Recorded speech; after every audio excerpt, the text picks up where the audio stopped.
Hello everyone, welcome back to channel. तो कैसे हैं आप लोग? आशा है बहुत अच्छे होंगे।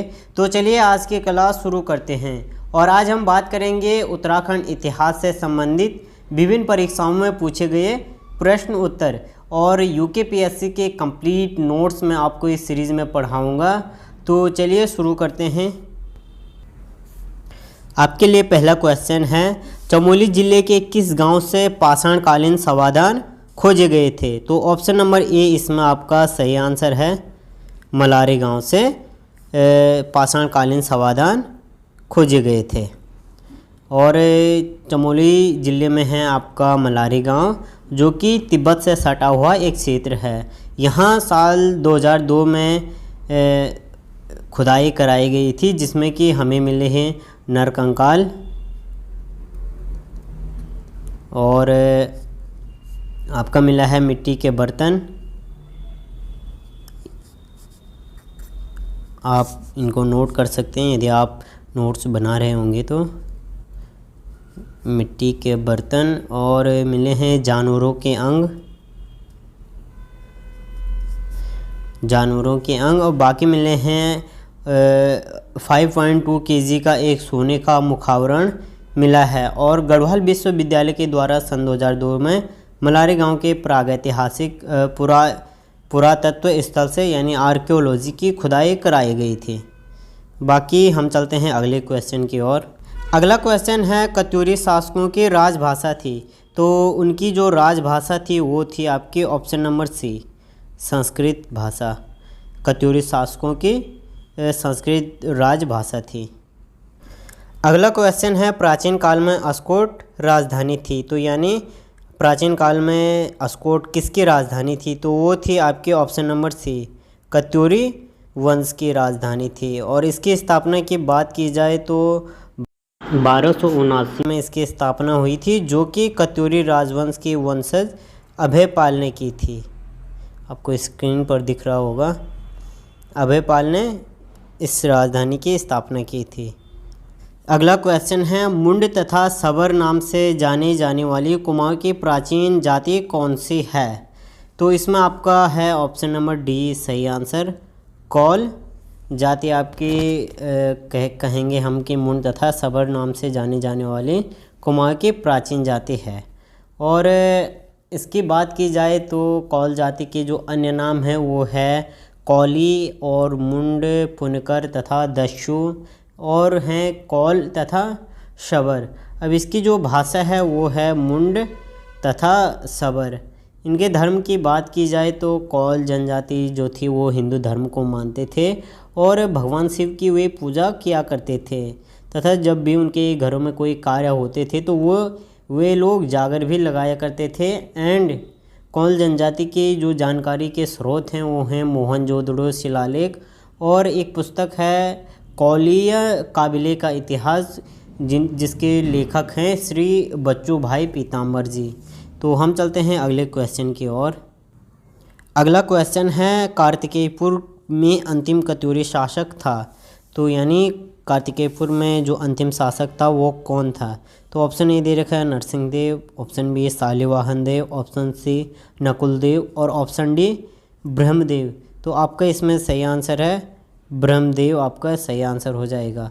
कत्यूरी राजवंश के मुख्य शासकों के अलावा जन स्तुतियों के अनुसार प्रीतम देव, धामदेव और अंतिम शासक आया ब्रह्मदेव की जानकारी हमें मिलती है।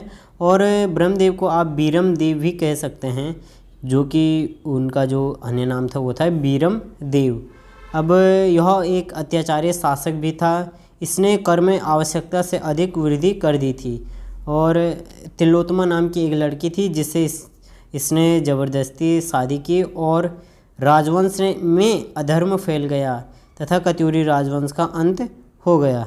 अब अगला क्वेश्चन है, प्रागैतिहासिक स्थल लाखो उड्यार किस नदी के तट पर स्थित है? तो इसमें जो आपका सही आंसर है वो है ऑप्शन नंबर बी, सुयाल नदी। प्रागैतिहासिक स्थल लाखो गुफा या लाखो उड्यार सुयाल नदी के तट पर स्थित है, जो कि अल्मोड़ा ज़िले में है। पिछले टॉपिक में मैंने आपको लाखो गुफा के बारे में डिटेल से बताया है, तो आप वो वाली वीडियो भी देख सकते हैं। डिस्क्रिप्शन बॉक्स में लिंक मिलेगी या आप चैनल पर विजिट कर सकते हैं। अब अगला क्वेश्चन है, केदारखंड में ललितादित्य मुक्तापीड़ के आक्रमण की जानकारी मिलती है, यानी किस पुस्तक में मिलते हैं या ग्रंथ की आप बात करें तो ऑप्शन नंबर ए आपका इसमें सही आंसर होगा।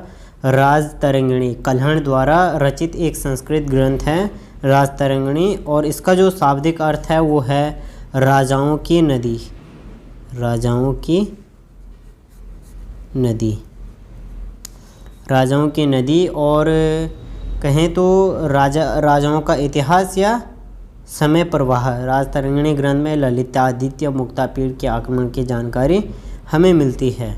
अब आपका अगला क्वेश्चन है, किस पुराण में हरिद्वार का नाम मायापुरी मिलता है, तो इसमें आपका सही आंसर है option number D, Skanda Purana. कहा जाता है कि महान राजा भगीरथ गंगा नदी को अपने पूर्वजों को मुक्ति प्रदान करने के लिए स्वर्ग से पृथ्वी तक लाए थे, इसलिए इस जगह का नाम माँ माया देवी पड़ा।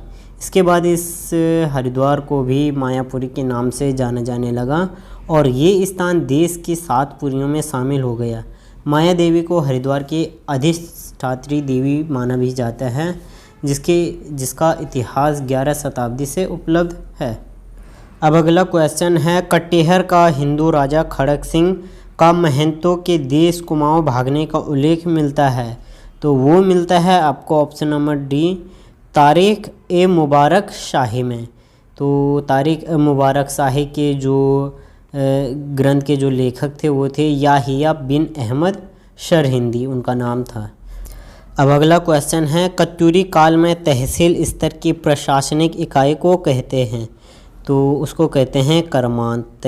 कत्यूरी काल में तहसील स्तर की जो प्रशासनिक इकाई होती है उसे कर्मांत कहते हैं। अगला क्वेश्चन है, ह्वेनसांग द्वारा अपनी यात्रा वृत्तांत में वर्णित गोविषाण वर्तमान में है, यानी क्या है, तो आपका जो सही आंसर होगा वो है ऑप्शन नंबर सी, काशीपुर। कहा जाता है कि यहाँ चीनी यात्री ह्वेनसांग और फायान आए थे। ह्वेनसांग ने 621 ईस्वी से 645 ईस्वी तक जब इस स्थान पर पहुँचा तो इसने भी इस स्थान का पूरा विवरण अपने वृत्तांत में दिया है।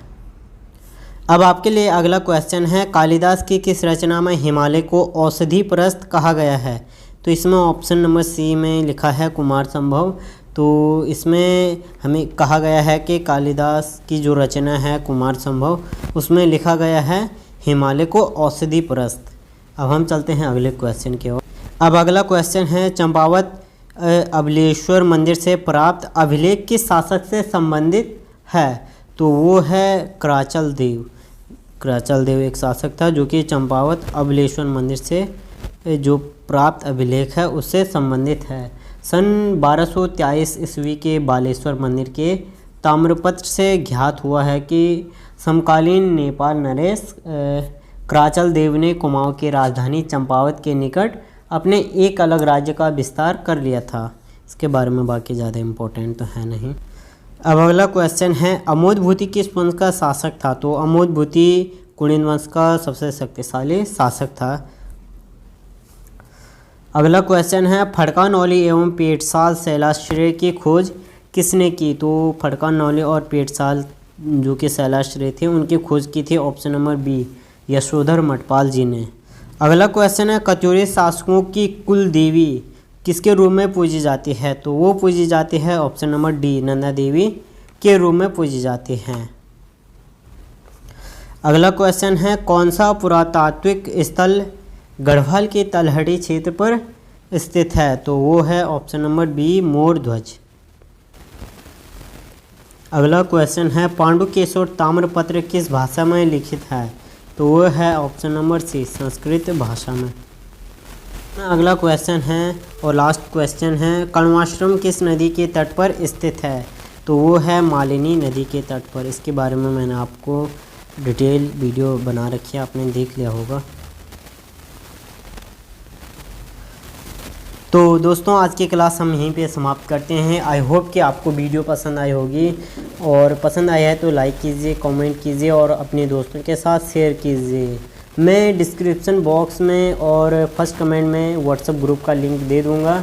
आशा है कि आप लोग व्हाट्सएप में जुड़ सकते हैं, फ्री नोट्स आपको प्रोवाइड किए जाएंगे। तथा अभी तक चैनल सब्सक्राइब नहीं किया तो चैनल को सब्सक्राइब कर लीजिए। Thank you for watching, stay connected, stay blessed, all the best your exam.